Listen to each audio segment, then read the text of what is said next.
프란츠 카프카의 변신. 벌레가 된 인간, 인간이 된 벌레. 어느 날 아침 세일즈맨 그레고르 잠자는 잠자리에서 깨어났을 때 자신이 거대한 벌레로 변해 있음을 알았다. 이 문장은 20세기 문학을 통틀어 가장 충격적인 첫 문장으로 꼽힌다. 인간이 갑자기 벌레가 된다는 너무나도 비현실적인 상황. 그런데 이상하게도 우리는 금세 그 상황을 받아들인다. 왜일까? 그건 우리가 이미 그와 크게 다르지 않기 때문이다. 카프카는 인간이 사회라는 거대한 기계 속에서 얼마나 작고 덧없고 교체 가능한 존재인지 보여주고 싶었다. 그레고르의 변신은 현실의 거울이다. 벌레가 된 것이 이상한 게 아니라 그 전까지 인간으로 살았던 방식이 이미 비정상이었던 것이다. 일부 너무 성실했던 인간 그레고르 잠자. 그레고르는 평범한 세일즈맨이었다. 하지만 평범하다는 말 속엔 아이러니가 숨어 있다. 그는 하루도 쉬지 않고 기차를 타고 출근하며 가족의 생계를 홀로 책임졌다. 아버지는 일하지 않고 어머니는 병약하고 여동생은 아직 학생이었다. 그레고르에게 삶이란 가족의 부채를 갚는 일 그뿐이었다. 그는 자신을 위해 살아본 적이 없었다. 그리고 바로 그날 그 모든 의무가 무너진다. 벌레로 변한 그는 침대에서 몸을 일으킬 수조차 없다. 하지만 아이러니하게도 그가 가장 먼저 떠올린 것은 이런 생각이다. 지금 당장 기차를 놓치면 안 되는데. 그레고르는 자신이 벌레가 된 것을 불행보다 근무지각으로 먼저 인식한다. 이 장면은 웃기면서도 깊은 슬픔을 남긴다. 문학평론가 한스 블루멘베르크는 이렇게 말했다. 그레고르의 변신은 인간이 스스로 만든 사회적 역할에 갇혀 자신을 잃는 순간이다. 그는 벌레가 아니라 시스템에 중독된 인간이었다. 그의 방 안에서 들려오는 시계 소리, 밖에서 들려오는 상사의 목소리, 잠자씨, 도대체 무슨 일이십니까? 그레고르는 그제야 자신이 더 이상 세상과 연결될 수 없다는 걸 느낀다. 이때의 침묵은 사회적 단절의 소리다. 2부 가족이라는 이름의 사회. 처음엔 가족도 그를 이해하려고 했다. 여동생 그레테는 그에게 먹을 걸 가져다 주며 울었다. 하지만 그레고르는 점점 그 음식을 먹지 못했다. 그는 인간의 음식을 소화할 수 없게 된 것이다. 시간이 흐르면서 가족의 태도는 변한다. 그레테는 공포와 혐오를 느끼며 방문을 닫는다. 아버지는 그를 막대기로 밀어내고 사과를 던진다. 그 사과가 그레고르의 등에 박혀 썩어간다. 그 사과는 아버지의 분노이자 사회의 낙인이다. 문학평론가 페터 안데르스는 이렇게 말한다. 그레고르는 가족의 생계라는 체제를 지탱하던 기둥이었다. 그가 벌레가 되자 체제는 그를 제거해야만 했다. 즉, 그레고르는 쓸모를 잃은 인간이었다. 사회는 그런 인간을 두려워하고 결국 버린다.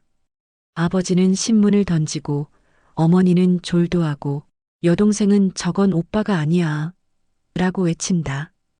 그레고르는 가족의 사랑을 잃었지만 이상하게도 그들을 이해했다. 그는 그들을 원망하지 않았다. 그저 그들의 눈빛에서 자신이 이미 인간이 아님을 깨달았을 뿐이다. 3부 인간의 목소리를 잃다. 그레고르는 방 안에서 말을 하려 하지만 그의 목소리는 이미 변해 있었다.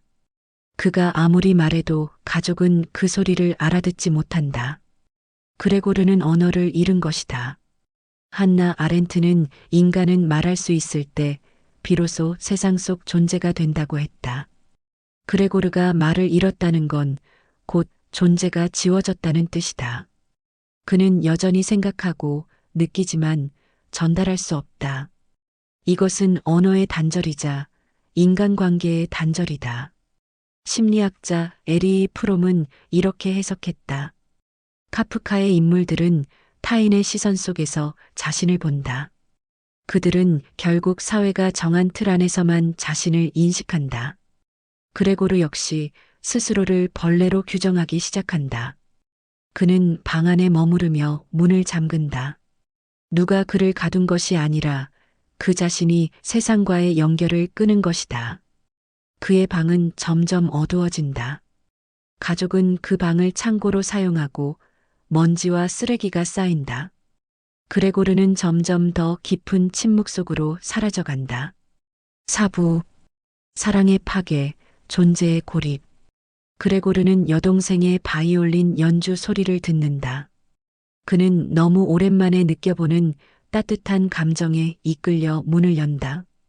여동생의 음악은 그에게 인간의 기억을 되살린다. 그는 그 음악을 듣기 위해 문을 살짝 열고 조심스레 나간다.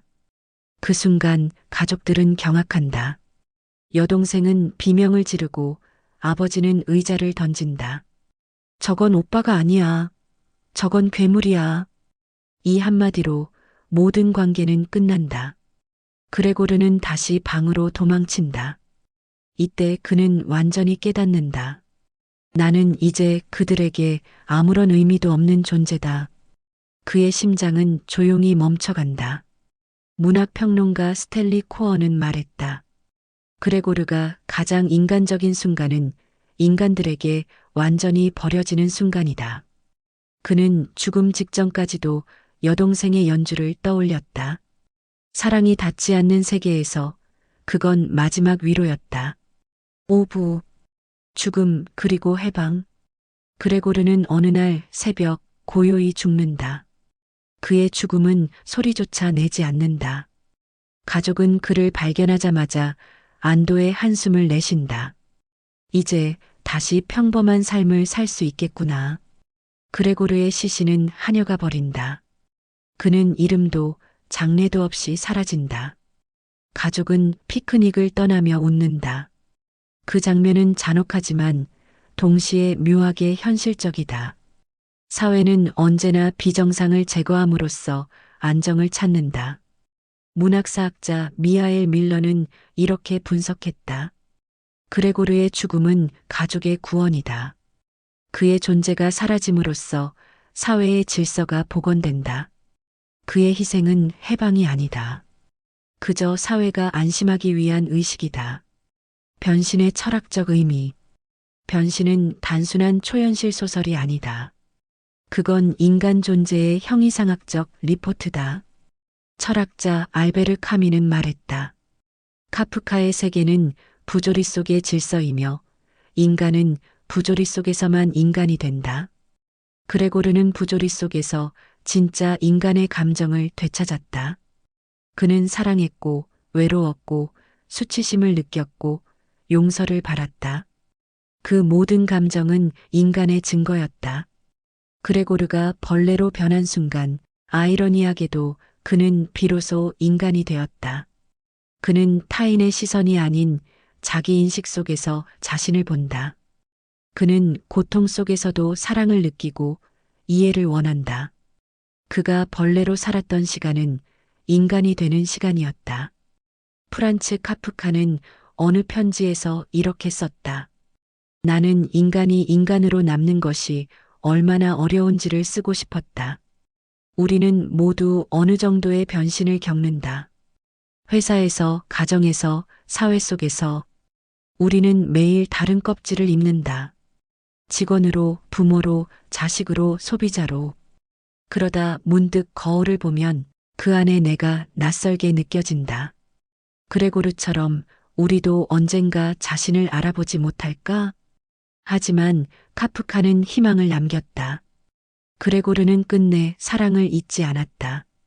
그는 여동생의 음악을 들으며 인간의 따뜻함을 기억했다. 그 마지막 장면에서 우리는 여전히 인간이다.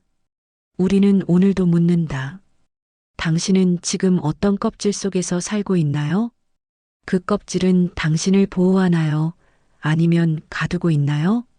세상은 때로 냉혹하고 우리는 자주 무시당하지만 그렇다고 해서 우리가 벌레는 아니다. 진짜 벌레는 사랑을 모르는 인간들이다. 그러니 오늘 밤 이 이야기를 듣는 당신은 여전히 인간이다. 그리고 그 사실만으로 충분하다. 북커트리, 책으로 생각을 심고 이야기로 마음을 키웁니다. 다음 시간에